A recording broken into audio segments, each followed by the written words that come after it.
concerns about coming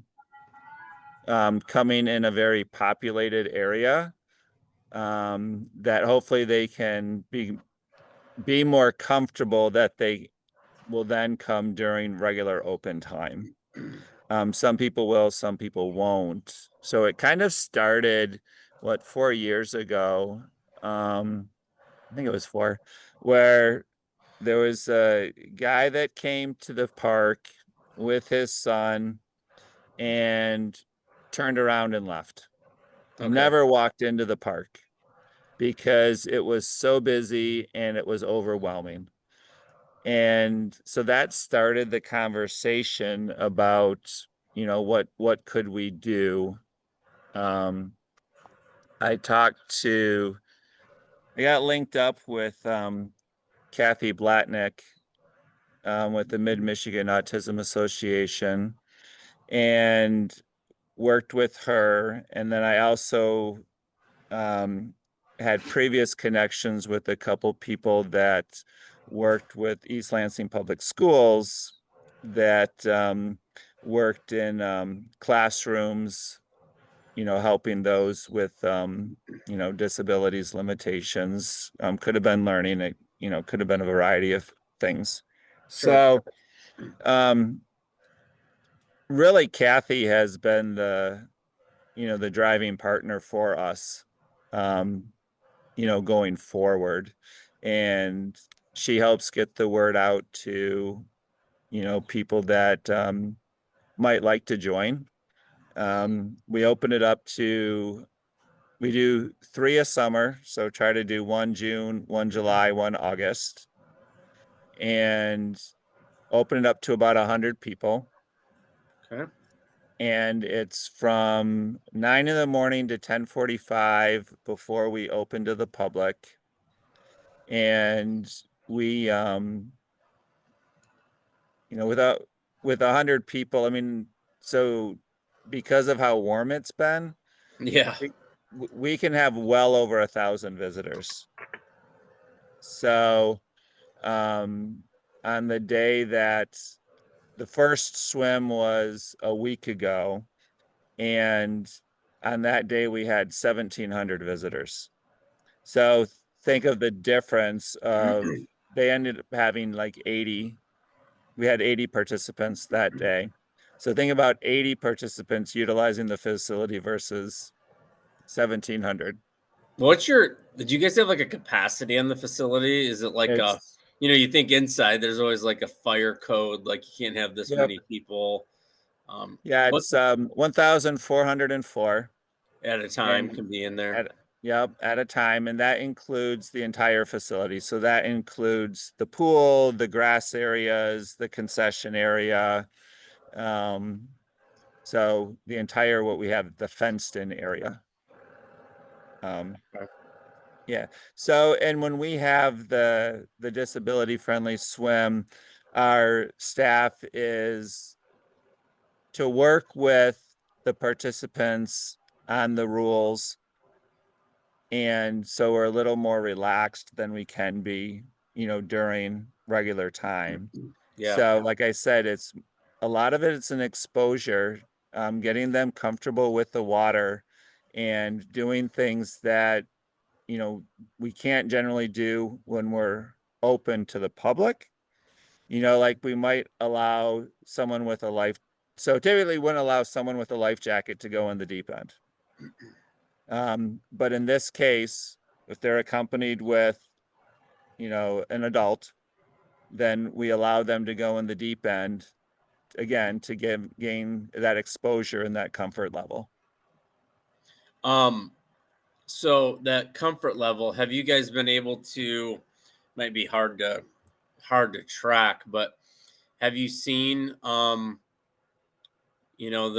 people that have come to the disability friendly swim then coming back during normal open hours after they have become more comfortable with the space and actually being there when there's 1,700 people there or Sure. 1,400 people? Yeah. Yeah, I have seen that happen, yes, but it's not many. Yeah. So it is very, very limited. So it's to the an number of people that will do that.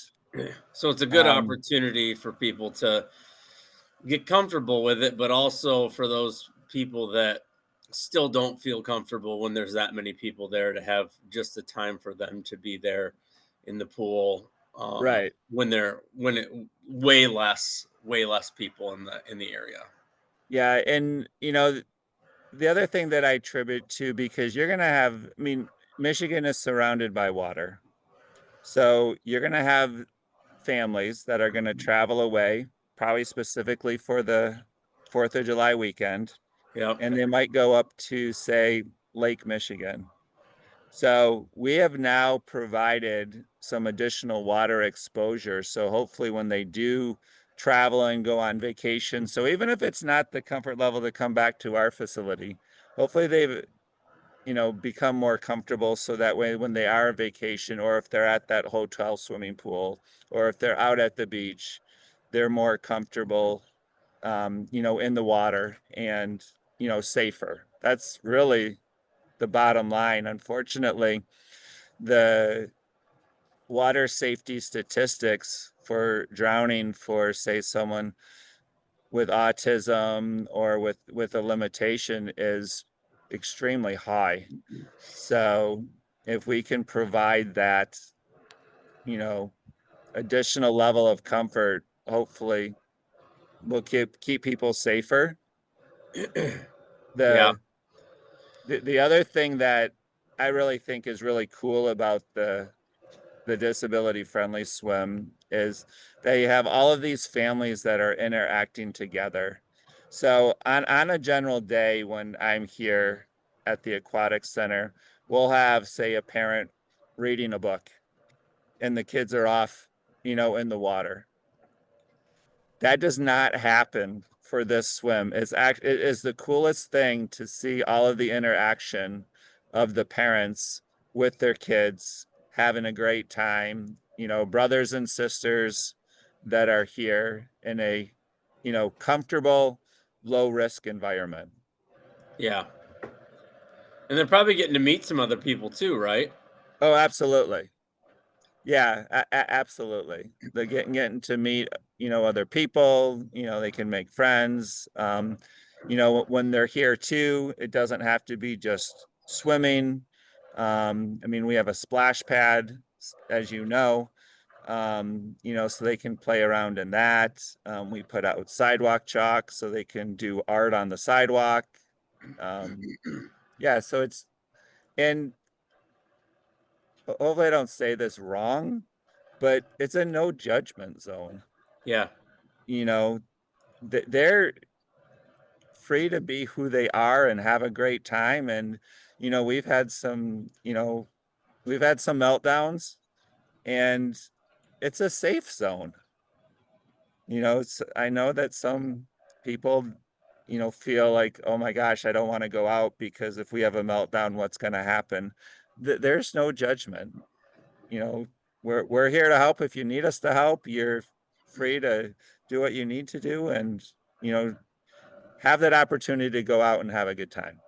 Yeah. Have you seen more of a attendance from families with a family member that's on the autism spectrum, or are you getting, I mean, are there a lot of people coming with physical disabilities? I know Kathy's a big driver for it, and I know Kathy, with um all that she does, she really tries to include the entire disability community, not just the autism community. um Correct. are you seeing wheelchair users come out? And We do. yeah, okay. Yep. We do have, you know, people that on the autism spectrum. We do have wheelchair users. We have a water wheelchair, which is nice because if someone, is say in an electric chair, definitely not going to go in the water. No. Right. So we do have a water wheelchair that they're more than welcome to use, and that's available all the time. So not just for this event, but that's at our facility all the time. We have, the zero depth entry, so it's really easy. They can wheel right into the water. They can, hop in and get wheeled right out. Um, so we do have a variety. I would think that the majority of the users are probably on the autism spectrum, but um, the last swim we had a couple people that were wheelchair users. And I think I know the answer, but you guys are fully lifeguard. I mean, everybody's there when this is open. Yes. Yeah. Yes. We have lifeguards. We're all certified through the American Red Cross. Then we also have our slide operators. Our slide operators are not lifeguards, but they are first aid and CPR certified. Um, so we've got plenty of staff members, to assist. Um, Not that I necessarily want this to be on record per se, but because, well, I mean, of all the swims we've done, we've only had one rescue. Um, and like I said, I really attribute that to parents being attentive with their children, or guardians being attentive. So, and when you're attentive, you can, greatly reduce things from happening. And that's the thing that I love about this event is that the parents are so attentive with their children. Yeah. It's great. Yeah, City of East Lansing's done very well at trying to include everybody. I think is just a whole is like the city. And this thing's super cool that you guys are doing. Um, I know that my wife Megan, which you know Megan, I've met Megan, yes. she she had a classroom for 7 years, and it was all children on the spectrum. Okay. And whenever something would come up on the news about a missing child, and then they would mention that they had autism, like her first thing that she's like, I hope they get to him before they get to water. Yes. For some reason, they're very, very drawn to water. Um, and obviously, what you guys are doing then is, I mean, super helpful, right? It's helping them get used to the water. So if there ever is that situation that they understand, you know, what that is, and the they've they've had the experience of being in the water and being around the water. And the danger that comes with water. Yep. Water's dangerous for everybody. I mean, Yep. I've been around water for my entire life. And just because I've been around water for my entire life doesn't mean that I'm not susceptible to having something happen when I'm out swimming. Yeah. I mean, and it could be anything, right? It could be Correct. as simple as you get a cramp. Yep, I mean, that can happen to anybody. exactly. Yep. Yeah, yep. It can. I mean, I was on vacation. This was a number of years ago, and I was at it was a waterfall area, and I got trapped with the waterfall pinned me between a rock, and I could not get out. And I have been around water my entire life. I'll tell you what, I have never been so worried. Yeah. And, you know, you never know. Yeah. It's just like anything. It can be super fun, but you still have to be careful. I mean, Yep, there's a lot of things that are fun that if are taken overboard can become very dangerous. yep. Like, don't jump out of an airplane. Don't tell my brother-in-law that. Ugh, He's an adrenaline junkie. They've jumped out of airplanes. He actually works for a race series now. He's a retired fire. He worked for Las Vegas Fire for, I don't know, 25 years or so. He used to work for the kart series, which is no longer okay. around, on the safety team, and now he's back with. And I don't know what race series it is, but that's what he does now. Is he's travels around and he's on emergency for these races. But Yeah. he loves that stuff. Ugh, yeah. He's got a Um, motorcycle. He just that's his thing. there you go. Yeah. Anything else you want to share that we didn't cover? Um, because we've been doing this for a couple years, I mean, for example, someone even reached out to me, and said, "Oh, I wasn't able to attend the first one. Are you doing another one?" So the word is getting out. Um, People are, repeatedly coming, which is really nice, and they're wanting to know when the next event is. So, I mean, the more people that we can, you know, invite, have come out, I think the better. Um, I'm assuming there's a sign up for this since there is a cap on it. So do people need to register for this? They register ahead of time. And like I said, we try to get around 100 people. So I think so Kathy helps coordinate the registration. And the last time we opened it up to 125 people, with hoping that we would have 100 come. Um, and I think we had 80. Okay. That's pretty good. Um, yeah, yeah, because I mean, everybody knows you wake up in the morning, something changes or whatever, and you can't come. The Sunday we did it, it was supposed to be forecasted in the 90s, so it was a great day, but it's an outdoor event, so if the weather is cold, cool, rainy, that can impact us. Fortunately, we have not had to cancel any of them. And the weather's cooperated on every single one we've had. So cross my fingers that that continues. So Is the Oh, sorry, go ahead. I was gonna say the next swim that we have. So if you're putting this together and writing it out, is July 13th, which is a Sunday, and then we will do another one in August. And the date for the August one's not 100% set because it could be impacted based on our indoor pool. So usually we do this on, say, a Tuesday morning before we open to the public. But we haven't been able to do the Tuesdays because of our other activity, because of everything that's moved in from our outdoor pool out here. So we've been doing it on Sunday morning. Okay. Is the concession area open during this or no? It is not. Okay.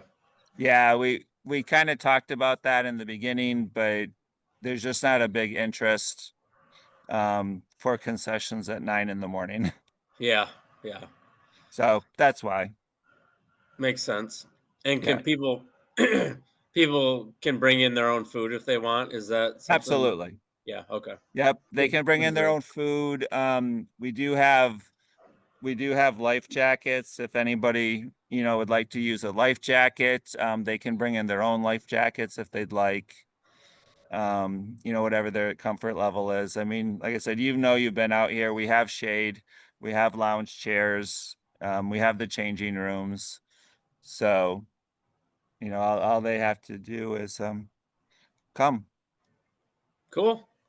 Yeah. Well, yeah, thanks thanks for taking some time to jump on here with me. I Yeah. So what are you doing? You're putting an article somewhere? Yeah, we started we started a digital publication probably last fallish, Okay. and it's really just focusing on we've got stories of people that have been, Special Olympic athletes, or we did a story on Kathy's son Dom, who's got a baking, he's got his baking company, Yep. um, businesses that have kind of gone above and beyond for accessibility. We've talked with Julie at Choose Lansing about all the different things that Oh, they've sure. they've worked with us, Able Eyes, and they've brought in Wheel the World. I think they've worked with a consulting company that kind of goes around and works with different businesses on ways to make their business more accessible. So they brought in quite a few different companies to help bring in. Really, the idea with Choose Lansing is to bring in tourists, right? So, Right. um, so to make it so everybody can come to Lansing and there's something for everybody to do, and here's the businesses we've worked with that have kind of gone above and beyond. So we've had all different kinds of stuff. We haven't put this out publicly, but I think that we may do a little bit of a change up to what we've been doing with that. It's been more focused on the mid Michigan area, Okay. and we work with Pure Michigan, um, and we've talked to them, and our idea is to transition to maybe a statewide travel publication that Okay. is focused on accessibility around the entire state.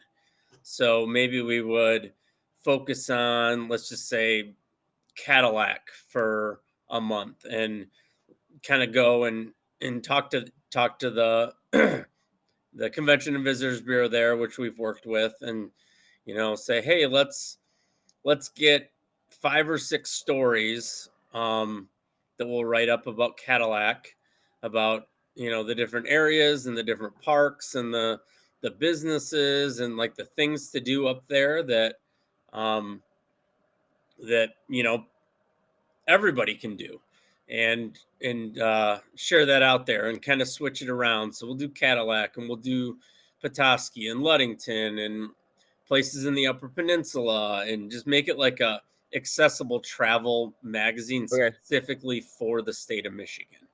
Um, so people can get the information and feel more comfortable if they're like, hey, we want to go on a family vacation, but we don't really know what parks have rollout mats on the beach, and what Sure. I mean, those are things that for my family we don't think about, right?